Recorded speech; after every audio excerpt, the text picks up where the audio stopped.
അധികാരത്തിലേറി 2 മാസം പിന്നിടുമ്പോൾ UDF സർക്കാരിന് ഇതുവരെയുള്ള കടമെടുപ്പ് 10,000 കോടിയിലേറെ രൂപയാണ്.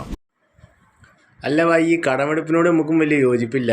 പക്ഷെ എപ്പോഴാണ് മാപ്പിളർക്ക് ഇതൊക്കെ മനസ്സിലാവണേ? കഴിഞ്ഞ 10 വർഷമായിട്ട് നമ്മൾ അഖിലേന്ത്യാ കാര്യങ്ങളും അന്താരാഷ്ട്ര നിലവാരവും ദേശീയ പ്രശ്നങ്ങളും അപ്പം പിന്നെ കടമെടുത്തിട്ട് തന്നെയല്ലേ ഈ ബഡ്ജറ്റ് പൂച്ചായിട്ട് പെറ്റി കിടക്കുന്ന ബഡ്ജറ്റായത്. എന്നിട്ടിപ്പോൾ 2 മാസം കൊണ്ട് ബഡ്ജറ്റ് ഇറക്കിയ ഇവരേൽ മാജിക് വടി കടമെടുപ്പ് ഒരു പ്രശ്നമല്ലല്ലോ. മുൻ മുഖ്യമന്ത്രി പറഞ്ഞാൽ ഇനിയും കടമെടുക്കാനുള്ള സ്കോപ്പ് ഉണ്ട് എന്നാണ്. അത് നിങ്ങൾക്ക് വിഴുങ്ങാൻ പറ്റുന്നുണ്ടെങ്കിൽ ഇവർക്ക് സമയം കൊടുക്കുക. ഇവർ കടമെടുക്കണം മോശം തന്നെയാണ്. പക്ഷെ ഇതൊരുമാതിരി മറ്റേ ഈ കയറി ഉടനെ തന്നെ അതിൻ്റെ ഉള്ളിൽ നോട്ടടിച്ചിറക്കാൻ ബിരയിലും വലിയ മാന്ത്രികോടിയൊന്നും ഇല്ല. 10 കൊല്ലം കൊണ്ട് പൂച്ച വെട്ടി കിടക്കുന്ന പോലെ ആക്കി കാടല്ലാണ്ട് വേറെ എന്താ ബാക്കി? ഇപ്പോഴാണ് നമ്മൾ കേരളത്തിലെ പ്രശ്നങ്ങളെക്കുറിച്ച് ചർച്ച ചെയ്യുക.